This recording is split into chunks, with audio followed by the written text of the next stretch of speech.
padi ya. Ini baru proses atau ini pengolahan tanah.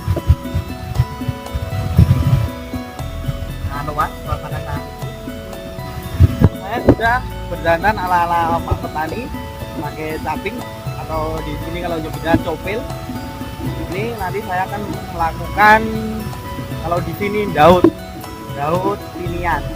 Daud pinian adalah mencabuti benih padi untuk siap ditanam.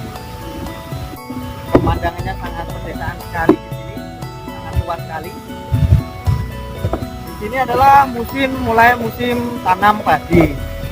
Dan yang saya jelaskan kemarin, banyak juga yang petani buah-buahan, bawang merah, labu, melon dan cabai dan sebagainya.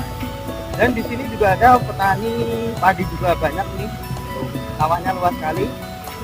Ini nanti saya akan peragakan atau saya lakukan cara daud padi atau mencabuti benih padi untuk siap ditanam.